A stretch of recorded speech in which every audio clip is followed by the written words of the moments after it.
Some issues that I noticed is that right now, when you get COVID, it means you're going to be set back in schoolwork. So if we don't even give people a virtual option, it means that everyone who has COVID, which is over 10,000 people in Montgomery County Public Schools right now, there's just so much that we're losing in education, even if it's just 2 weeks of quarantine. We also have huge equity issues with even reporting positive cases because the forms that are on the website are not in multiple languages.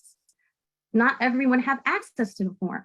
So it looks like our higher poverty areas have less COVID because they can't get tests and they can't figure out how to even report, or they might even be afraid to report.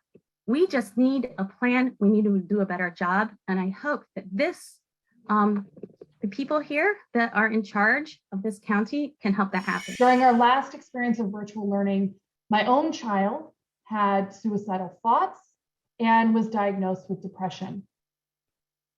I share this not to shock or elicit sympathy, but as a real consequence for each of you to consider. Our case is not isolated or rare.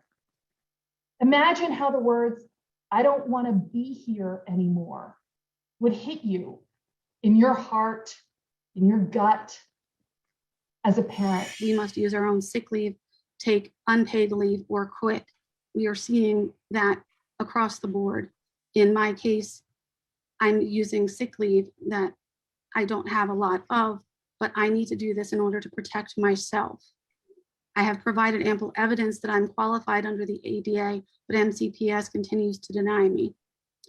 This has shown a disregard for those with autoimmune and other ADA qualifying issues, whether it's for ourselves or our family. And as other people have stated, we are bringing it home to our families, and there's nothing we can do about it. I'm disheartened by MCPS's response to the COVID outbreak and their reluctance to even consider returning to virtual, even if it's just temporarily.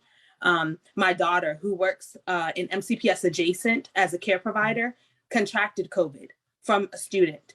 And she, like the other person that spoke, contracted COVID on December 9th, and she is still sick today. And is required to return to work tomorrow.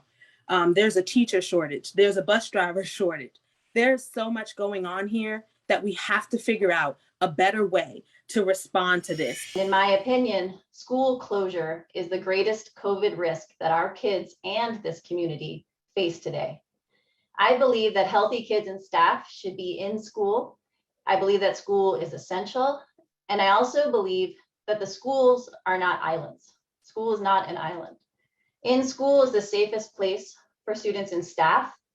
As compared to the community at large, in school, there's less COVID and it's less transmissible. I have a lot of questions. What protections remain for MCPS student and staff members? Why were MCPS staff members given non-CDC approved counterfeit KN95 masks? What real plans do we have? What metrics do we have? What is the current state of attendance at each school right now? And what percentage of students are actually wanting to go virtual? Last, I implore you to think about what your plans are for beyond this year.